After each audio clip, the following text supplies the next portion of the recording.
रुको, क्या आपको पता है गरुड़ पुराण कहता है कि मरने वाला इंसान अपनी मौत से 3 दिन पहले ही जान जाता है कि वो मरने वाला है। हाँ, मौत चुपके से नहीं आती, वो 5 संकेत देकर आती है। और नंबर 4 वाला संकेत, वो तो आपके घर में रोज होता है। तुलसी का सूखना, कुत्ते का रोना, सपने में खुद की अर्थी। अगर ये 3 चीजें दिख रही हैं तो समझ जाओ यमदूत निकल चुके हैं। क्या हैं वो 5 संकेत, और अगर दिख जाएं तो बचने का कोई उपाय है या नहीं? जानिए गरुड़ पुराण के इस सबसे डरावने सत्य को सिर्फ इस वीडियो में। वीडियो को स्किप किया तो शायद ये संकेत आप मिस कर दोगे। नमस्ते दोस्तों, आज का विषय जिंदगी का सबसे बड़ा सत्य है, मौत। लेकिन सवाल यह है, क्या मौत बिना बताया जाती है या वो आने से पहले हमें संकेत देती है? गरुड़ पुराण, जिसे भगवान विष्णु ने स्वयं अपने वाहन गरुड़ को सुनाया था, उसके प्रेत खंड में मृत्यु से जुड़े बहुत से गुप्त रहस्य बताए गए हैं। उसमें वर्णन है कि शरीर त्यागने से पहले प्रकृति, हमारा शरीर और हमारे आसपास का माहौल हमें 5 विशेष संकेत देने लगता है। आज के समय में एक मान्यता बहुत चलित है कि ये 5 संकेत मौत से लगभग 3 दिन पहले से दिखने शुरू हो जाते हैं। क्या ये बात सही है? शास्त्र क्या कहते हैं? और अगर ये संकेत सच में मिल जाएं, तो एक आम इंसान को क्या करना चाहिए? आज की इस वीडियो में हम इन्हीं सवालों का जवाब गरुड़ पुराण और हजारों साल पुरानी लोक मान्यताओं के आधार पर देने वाले हैं। ये वीडियो केवल जानकारी के लिए है, अंधविश्वास फैलाना हमारा उद्देश्य नहीं है। तो वीडियो को अंतिम तक जरूर देखिएगा, क्योंकि अंतिम संकेत सबसे महत्वपूर्ण है। चलिए बात करते हैं पहले संकेत की। गरुड़ पुराण में इसे छाया पुरुष का गमन कहा गया है। कहते हैं जब किसी व्यक्ति की आयु पूरी होने वाली होती है तो सबसे पहले उसकी परछाई उसका साथ छोड़ देती है। इसका व्यावहारिक अर्थ समझिए। दिन के समय सूरज की रोशनी में खड़े होने पर भी या तो उस व्यक्ति की परछाई बनती ही नहीं है या बहुत ही हल्की, धुंधली और कटी फटी सी दिखती है। प्राचीन भारत में वैद्य और राज ज्योतिषी सिर्फ व्यक्ति की परछाई देखकर उसके जीवन का अनुमान लगा लेते थे। इसी संकेत से जुड़ा है आईने वाला लक्षण। मान्यता है कि मृत्यु के निकट पहुंचने पर व्यक्ति को आईने में अपना चेहरा स्पष्ट नहीं दिखता। चेहरा काला, धुंधला या विकृत सा नजर आता है। कभी कभी तो आईना पूरा खाली सा लगता है। इसी कारण से हमारे पूर्वज शाम के बाद, विशेषकर रात में, आईना देखने को मना करते थे, क्योंकि माना जाता था कि रात के समय नकारात्मक ऊर्जाएं सक्रिय रहती हैं और अगर उस समय आपको अपना प्रतिबिंब ना दिखे तो वो मन में भय पैदा कर सकता है। तो याद रखिए, आपकी परछाई और आपका प्रतिबिंब आपके जीवन की ऊर्जा का पहला संकेत देते हैं। दूसरा संकेत है जो सीधा यमदूतों के आगमन से जोड़ा जाता है। गरुड़ पुराण में वर्णन है कि जब किसी की आत्मा को लेने के लिए यमराज के दूत पृथ्वी पर आते हैं तो उनके विमान की ध्वनि कुछ विशेष लोगों को सुनाई देने लगती है।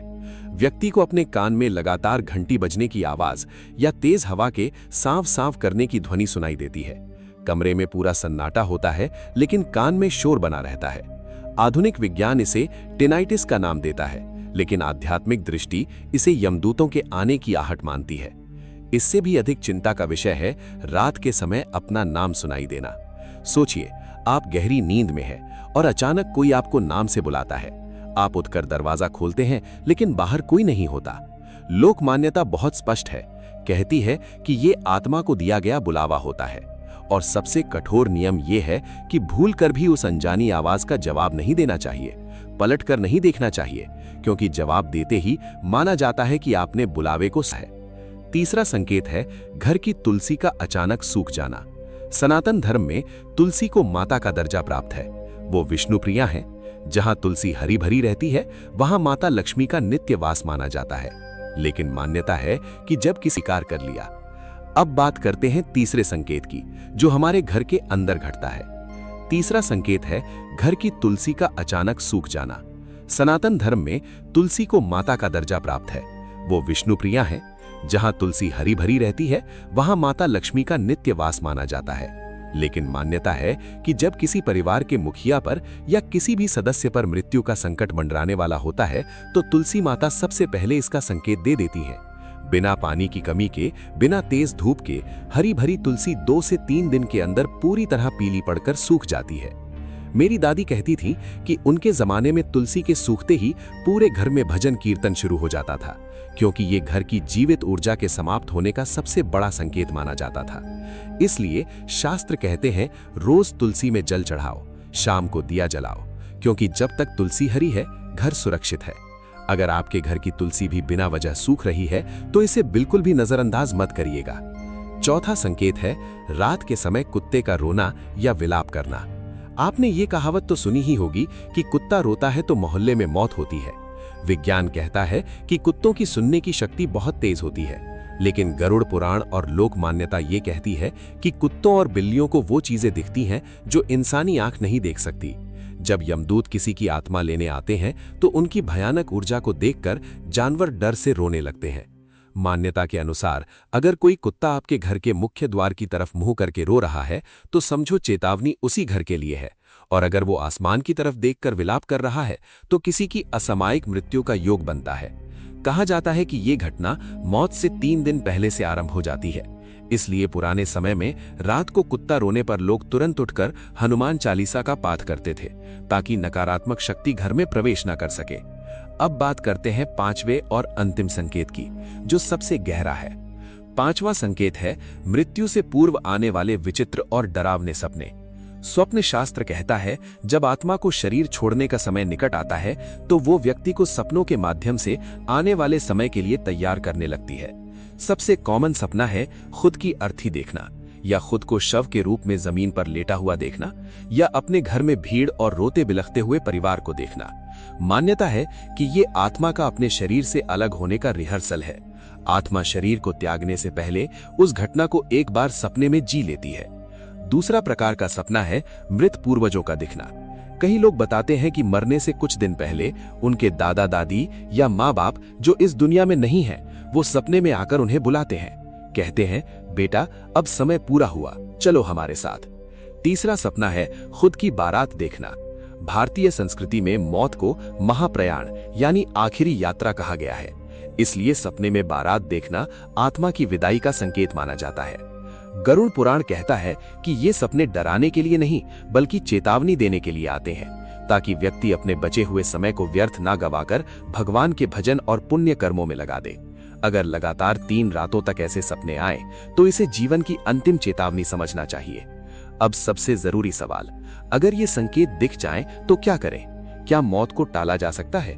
गरुड़ पुराण बहुत स्पष्ट शब्दों में कहता है कि जन्म और मृत्यु ये दोनों ही विधि का विधान है, इन्हें कोई नहीं टाल सकता, ना कोई देवी देवता, ना कोई मंत्र तंत्र। जो जन्मा है उसकी मृत्यु निश्चित है। लेकिन हाँ, शास्त्र एक मार्ग जरूर बताते हैं। मार्ग है मृत्यु को सुधारने का, अंत समय को शुभ बनाने का। भगवत गीता में श्री कृष्ण कहते हैं अंतः काले चमामेव स्मरण मुक्त्वा कलेवरम यह प्रयाति सा मद्भवम यति नास्त्यत्र संशयः। अर्थात अंत काल में जो मेरा स्मरण करता हुआ शरीर त्यागता है वो निश्चित ही मुझे प्राप्त होता है।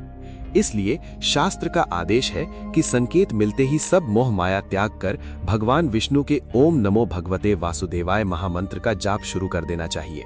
घर में गीता का पाठ कराना चाहिए, गरुड़ पुराण का श्रवण कराना चाहिए। घर के सदस्यों का कर्तव्य है कि उस व्यक्ति के आसपास शांति का माहौल बनाएं, उसके कान में भगवान का नाम सुनाते रहें। अंत समय में तुलसी का पत्ता और गंगा जल मुंह में डालना आत्मा की सद्गति के लिए परम आवश्यक माना गया है, क्योंकि शास्त्र कहते हैं यमदूत उस जीव को हाथ नहीं लगाते जिसके प्राण हरि नाम लेते हुए निकलते हैं। उसके कान में भगवान का नाम सुनाते रहें।